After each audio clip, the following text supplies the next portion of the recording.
జై తెలంగాణ అందరికీ నమస్కారం।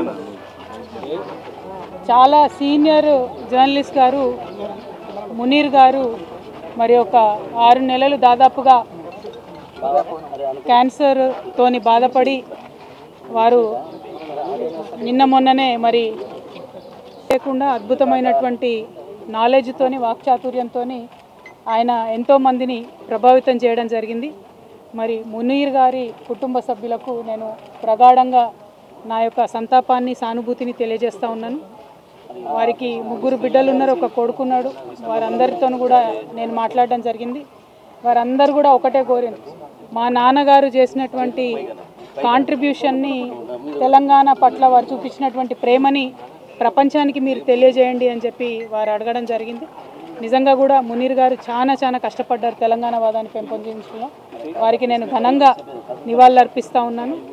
మరి వారు ఏవైతే విప్లవోద్యమాల గురించి పదే మాట్లాడినరో ఇవాళ మీరు దేశవ్యాప్తంగా ఉన్న పరిస్థితి చూసుకుంటే భారతీయ జనతా పార్టీ ఆపరేషన్ కగార్ పేరుతోని మరి చేస్తున్నటువంటి దుశ్చర్యలను మనం చూస్తూ ఉన్నాం। మరి మావోయిస్ట్ పార్టీ జనరల్ సెక్రటరీ గారు నంబాల కేశవరావు గారు వారు ఎన్కౌంటర్లో మృతి చెందితే కనీస మానవత్వం చూపించి అంతిమ సంస్కారం కోసం కుటుంబ సభ్యులకు మృతదేహాన్ని ఇచ్చేటటువంటి సంస్కారం కూడా లేనటువంటి పార్టీ భారతీయ జనతా పార్టీ। ఈ వైఖరిని మేము చాలా తీవ్రంగా ఖండిస్తున్నాం। ఆపరేషన్ కగార్ ఆపాలని పదే కోరినా కూడా స్పందించకుండా మారణకాండ విధ్వంసకాండ కొనసాగించడం ఇంకొక వైపు అయితే కనీసం మానవత్వంతో చనిపోయినటువంటి శవాలను కూడా మావోయిస్ట్ పార్టీ సభ్యులు వారి కుటుంబాలకు ఇవ్వకపోవడం అన్నది నిజంగా దారుణం।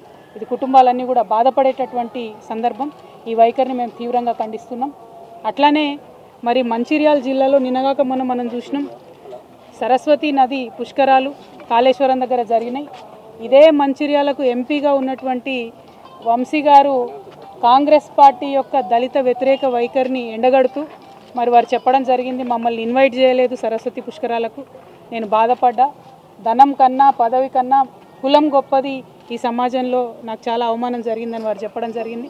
కాంగ్రెస్ పార్టీ రేవంత్ రెడ్డి గారు యాదగిరి గుట్టలో కూడా అదే చేసిండ్రు। రేవంత్ రెడ్డి గారి కుటుంబ సభ్యులంతా కూడా పైన ఆసనాలలో కూర్చొని దళితుడు అయినటువంటి డిప్యూటీ సీఎం బట్టి విక్రమార్క గారిని కింది ఆసనాల్లో కూర్చోబెట్టి అవమానించినటువంటి దారుణమైన సంస్కృతి రేవంత్ రెడ్డి గారిది, కాంగ్రెస్ పార్టీది। మరి 2 పార్టీల వైఖరి కూడా మరి సమసమాజ నిర్మాణానికి కానీ ప్రోగ్రెసివ్ థాట్ ప్రాసెస్ కానీ వ్యతిరేకంగా పనిచేస్తున్నటువంటి సందర్భాన్ని మునీర్ అన్న లాంటి జర్నలిస్టులు అందరూ కూడా తమ కళాలు జుల్పించి మరి వ్యతిరేకించాల్సినటువంటి అవసరం ఉందని చెప్పి ఈ మంచిర్యాల గడ్డ నుంచి నేను పిలిపిస్తూ ఉన్నాను। ఎందుకంటే మంచిర్యాల అంటే మనందరికీ తెలుసు పోరాటాల పటిమ ఉన్నటువంటి ప్రాంతం। మరి ఇక్కడ ఉండేటటువంటి వారందరం కూడా నిర్ద్వంద్వంగా ఖండించాల్సినటువంటి 2 చర్యలను కూడా ఈ సందర్భంగా గుర్తు చేసుకుంటూ మరి మునీర్ అన్న ఆత్మకు శాంతి కలగాలని మనస్ఫూర్తిగా కోరుకుంటూ వారి కుటుంబ సభ్యులకి మరొకసారి ప్రగాఢంగా నా యొక్క సానుభూతిని నేను తెలియజేస్తున్నాను। Thank you. జై తెలంగాణ।